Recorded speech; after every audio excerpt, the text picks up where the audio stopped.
नमस्कार, मैं हूं शंकर। न्यूज बाइस्कोप में आप सबों का स्वागत है। बात करेंगे सिरोमटोली फ्लाईओवर को लेकर। सिरोमटोली फ्लाईओवर में पिछले 24 घंटे के दरमियान हाई वोल्टेज ड्रामा देखने को मिला है। देर शाम जब काम शुरू करा दिया गया तो लोग विरोध करने वहां पहुंच गए और उसके बाद 11-12 बजे रात को गिरफ्तारी हुई। फिर 1:30 बजे रात को लोगों को छोड़ा गया। फिर सुबह वही सिलसिला देखने को मिला। वहां पे पूरी तरह से बैरिकेडिंग कर दी गई। ऐसा लग रहा था जैसे ये कोई बड़ा आंदोलन स्थल बन गया हो। ज्यादा जानकारी के लिए इस वक्त हमारे साथ हमारे सहयोगी अमित हैं। अमित, क्या कुछ हुआ वहां? विवाद की शुरुआत हुई, फिर दिन भर वहां संग्राम की स्थिति बनी रही। क्या कुछ अपडेट है वहां अभी?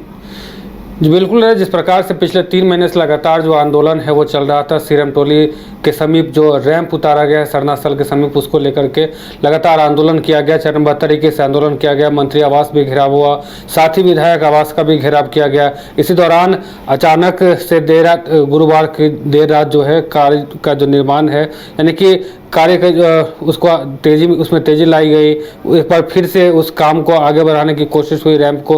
वैसे में तमाम आदिवासी संगठन के लोग अचानक से वहाँ पहुँच गए और उसके बाद पुलिस और तमाम जो आदिवासी समाज के लोग हैं उनके बीच में धक्का मुक्की भी हुई और 3 लोगों की गिरफ्तारी भी हुई।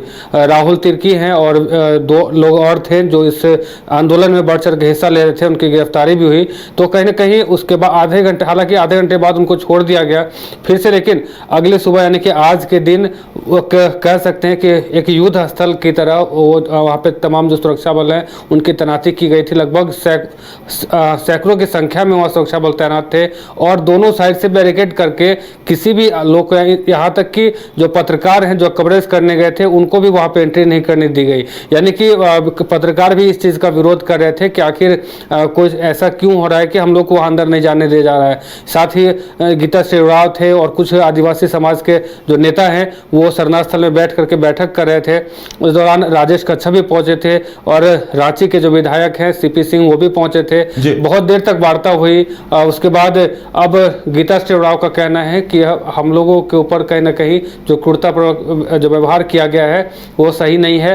अब जो 26 अप्रैल को यानी कि कल मुख्यमंत्री का पुतला जो है वो तमाम आदिवासी संगठन के लोग हैं वो पुतला जलाएंगे। और साथ ही यानी अमित, देखिए, इस प्रकरण को देखा जाए तो जो जबरन काम शुरू कराया गया उससे लगता है आदिवासी संगठन या जो लोग आंदोलन कर रहे थे वो और भड़क गए हैं।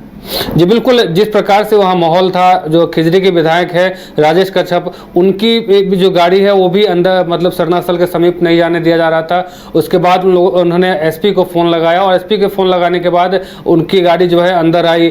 फिर अगर बात करें तो किसी भी पत्रकार को वहाँ नहीं जाने दिया गया। बैरिकेडिंग लगा करके किसी भी आदमी को भी वहाँ नहीं जाने नहीं दिया गया।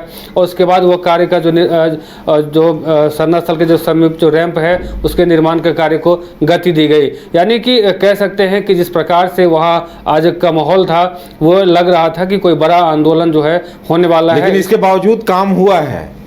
जी बिल्कुल, काम जो है अभी भी प्रोसेस में है। हालांकि आदिवासी समाज के तमाम लोगों का कहना है कि ये हम लोगों के लिए जो है बहुत बुरा समय है, क्योंकि जिस हमारा जो आस्था का कह सकते जो सरना स्थल है, सरना स्थल हमारे आस्था के साथ खिलवाड़ है और हम ये चीज़ बर्दाश्त नहीं करेंगे। अब आंदोलन को और आगे बढ़ाने की लोग बात कर रहे हैं और 26 अप्रैल को यही नतीजा है कि 26 अप्रैल को अब मुख्यमंत्री हेमंत सोरेन का ये लोग पुतला दान करने वाले हैं। यानी आंदोलन और तेज होगा। ऐसे में सरकार क्या करेगी ये देखने वाली बात होगी। तो अमित, लगता है कि अभी 1-2 दिनों तक की ये आंदोलन या फिर सरकार की तरफ से जो काम को गति देने की कोशिश हो रही है वो चलती रहेगी। जी बिल्कुल। जिस प्रकार से पिछले 3 महीने से आंदोलन चल रहा था, बीच में सरहुल के समय कुछ भाग जो है रैंप का हटाया गया, उसके बाद काम को रोक दिया गया। लेकिन जिस प्रकार से गुरुवार को देर रात फिर से एक बार काम शुरू कर दिया गया, यानी कि अंधेरे में काम करके और निकलने की जो बात है वो हो रही थी। लेकिन वहाँ के जो लोग हैं, आदिवासी समाज के जो लोग हैं वो तमाम लोग पहुँच गए और इस चीज़ का विरोध करने लगे। धक्का मुक्की भी हुई पत्रकारों के साथ भी, जो कह सकते हैं जो पुलिस वाले हैं उनके साथ तूतू मैं का जो भी वो भी हुआ। तो कहीं ना कहीं इन चीज़ों को देखते हुए अब तमाम आदिवासी समाज के लोग अब नाराज़ हैं, खफा हैं और इसको लेकर के अब 26 तारीख को यानी 26 अप्रैल को एक बार फिर से मुख्यमंत्री हेमंत सोरेन का पुतला दहन करेंगे। और उसके बाद खिजरी के जो विधायक हैं राजेश कच्छप, उनकी आवास की घेराव की जो बात है वो भी करें। लेकिन फिलहाल उस चीज़ को उन्होंने साफ तौर पर कहा है कि 27 तारीख की जो प्लानिंग थी हमारी उस पर अभी हम कुछ नहीं कहेंगे, लेकिन वर्तमान में 26 अप्रैल को जो मुख्यमंत्री का पुतला है वो हम लोग दहन करेंगे। चलिए अमित, हमारे साथ जुड़ने के लिए और तमाम जानकारी देने के लिए आपका बहुत बहुत धन्यवाद। तो देखने वाली बात ये होगी कि जब सीएम का पुतला फूंका जाएगा, विरोध अब चरम पर होगा और जिस तरह से आंदोलन की रणनीति फिर से एक बार तैयार की जा रही है, उसे लेकर क्या कुछ होता है, क्या समाधान निकलता है, ये देखने वाली बात होगी।